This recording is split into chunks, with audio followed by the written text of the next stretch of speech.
So that's the sun setting between the towers of the Golden Gate Bridge. And that's awesome. That's an awesome part of being on the water. You know, it's not an awesome part? Windstorms. And we had one of those come through a few days ago. And the next morning, after not having slept at all, I kind of walked around the marina just to see what had happened to boats, to the marina, and just to kind of get a sense of what the carnage looked like.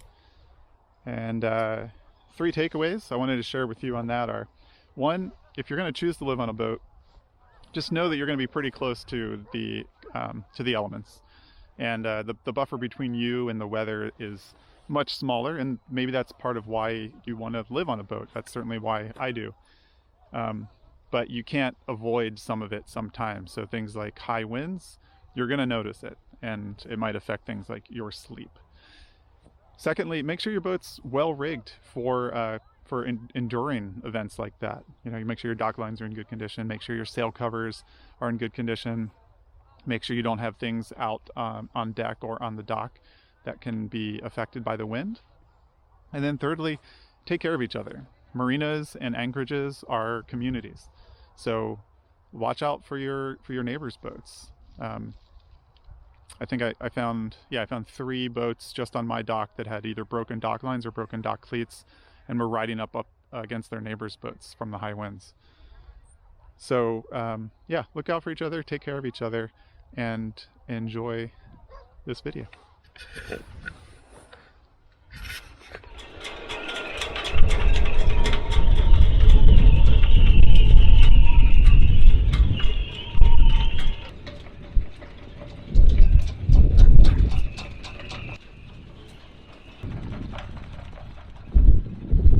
You know, as much as I love living on boats, this is one of the for real hard parts of it. This is the face of me when I didn't sleep all night. I mean, it's beautiful out here. It's beautiful on the water. But every once in a while we get a wind event. And it does things like blow the lids off of dock boxes. It does things like dock cleats pulled right out of the dock. This boat was laying up against the neighbor's boat, so all the wind pushing on the boats, pushing on the docks, and then it can break parts of the dock. I found this kayak in the water last night. There's the lid of another dock box that blew off, or maybe the one we just looked at.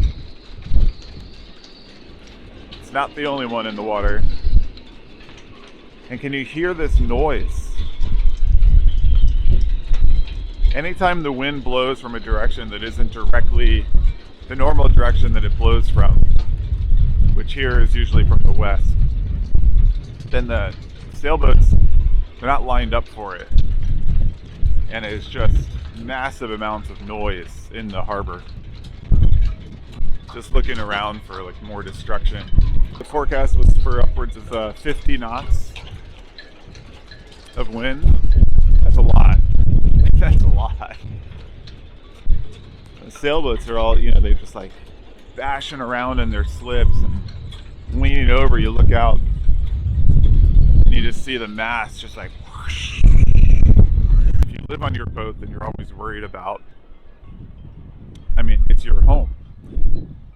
And the people that are anchored out, that's a whole other level of stress.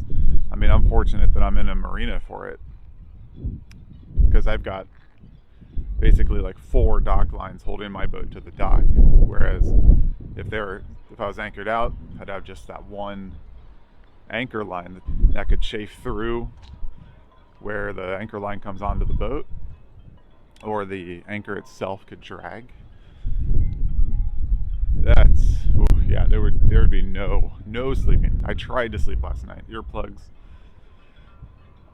But if I was anchored out, I wouldn't even have earplugs in, and I probably just would have made coffee and stayed up all night intentionally. Slapping halyards are the worst. If you have a boat, make sure you secure your halyards.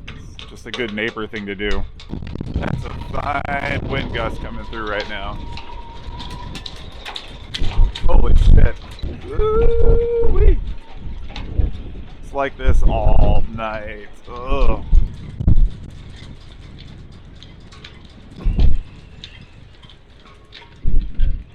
See how much that boat's leaning over?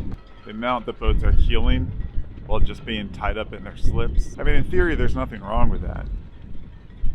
Except that you know that it's putting a lot of stress on dock lines and fenders, and hopefully your fenders are in the right place.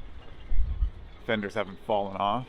A lot more forces than usual going on at the dock. When you have a boat near more hard things like a dock, but boats don't like to be up against hard things.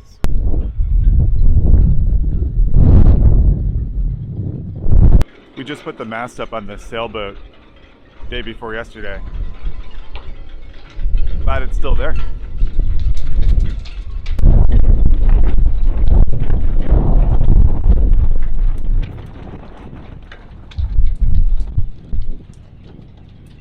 That's definitely a thing that happens in high winds sometimes.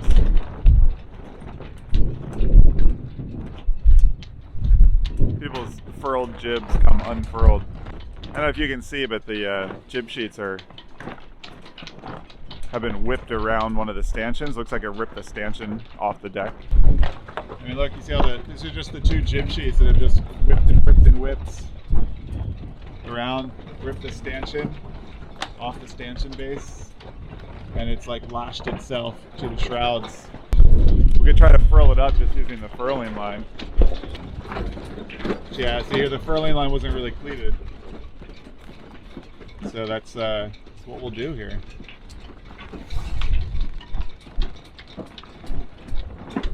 Pull the furling line, furl the sail. Pretty straightforward.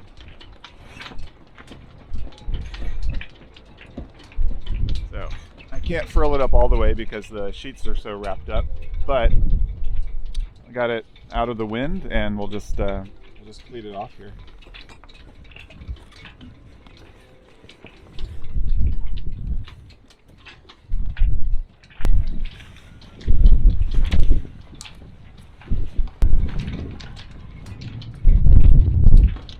That'll work. Mucho bueno. I don't like stepping on other people's boats, but hoping they prefer that over losing their mainsail cover. It's another jib coming partially unfurled, but in a way that's much harder to fix. You can't just roll that back up. Basically, you have to unroll the whole jib and then refurl it.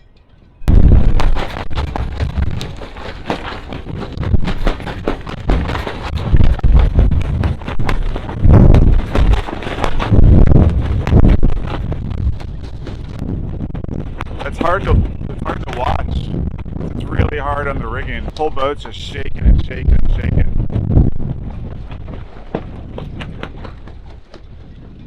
I mean, there's just no easy solution to that. Somebody's carpet. At least until that dries out, that's not going anywhere.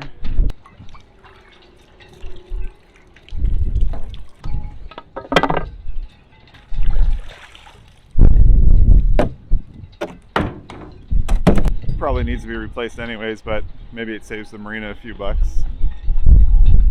Oh look, there's another one down here.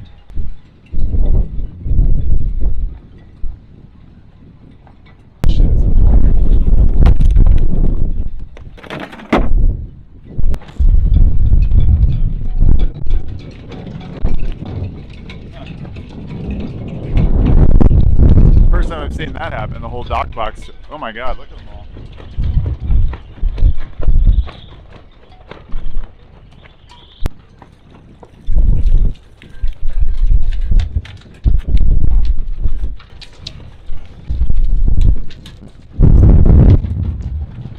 Could have come out of a dock box whose lid blew off. So I hope that served as an unpolished look at the aftermath of a windstorm in a marina on San Francisco Bay. I'm Brian Klein from the Online Sailing School. This is Pocket. And we wish you all well. Bye.